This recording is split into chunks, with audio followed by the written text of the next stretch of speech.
Hi welcome to இரவு. இன்றைக்கி வந்துட்டு கிராண்டான லெஹங்கா செட் வந்து பார்க்க போகிறோங்க. என்னென்ன பண்ணியிருக்கோம் அப்படின்னு எக்ஸ்பிளைன் பண்ணிடுறேன். ஸ்கர்ட் பார்த்திங்க அப்படின்னா ஃபுல் அண்ட் ஃபுல் ஒரு ஆர்கான்ஸா சாரீ வந்து ஸ்கர்ட்டாக ஸ்டிச் பண்ணியிருக்கு. உள்ள கேன் வச்சுருக்கு. ஸோ இது வந்து பிஸ்தா கலரில் இருக்கிற சாரீ.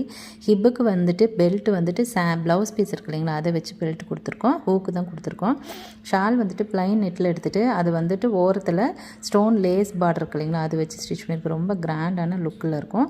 ப்ளவுஸ் பீஸ் பார்த்திங்க அப்படின்னா ரொம்ப ஹெவியான ஒரு சீக்வன்ஸ் ப்ளவுஸ் வந்து மெட்டீரியல் எடுத்துட்டோம். அதனால் டிசைன் ரொம்ப செட்டிலாக போயாச்சு. ஸோ நெக்கில் போட் நெக் கொடுத்துட்டு பின்னாடி ஹூக் கொடுத்துருக்கோம். அதில் டைமண்ட் ஷேப் ஓப்பன் கொடுத்துருக்குங்க. ரொம்ப கிராண்டான ஒரு ஒர்க் இது. ஸோ இந்த மாதிரி கிராண்டான லெஹங்கா வேணும்னாலும் நாங்கள் உங்களுக்கு கஸ்டமைஸ் பண்ணி கொடுக்குறோம். ஈவன் ஃபேப்ரிக்கும் நாங்களும் எடுத்தும் கஸ்டமைஸ் பண்ணி கொடுக்குறோம். இதில் ப்ளவுஸும் ஷாலுமே நாங்கள் தான் எடுத்துக்கிட்டோம். ஸோ உங்களுக்கு வெட்டிங் ஆர்டர்ஸ் எல்லாம் நாங்கள் பண்ணி கொடுத்துட்ருக்கோங்க. லெஹங்கா, சாரி ஒர்க், ப்ளவுஸ் எது பேட்டர்ன் எது வேணும்னாலும் பண்ணிக்கலாம். ஸோ உங்களுக்கு வெட்டிங் ஆர்டர்ஸ் இருக்குது, அது பண்ணணும் அப்படின்னா கீழே இருக்கிற வாட்ஸ்அப் நம்பரில் கான்டாக்ட் பண்ணுங்கள்.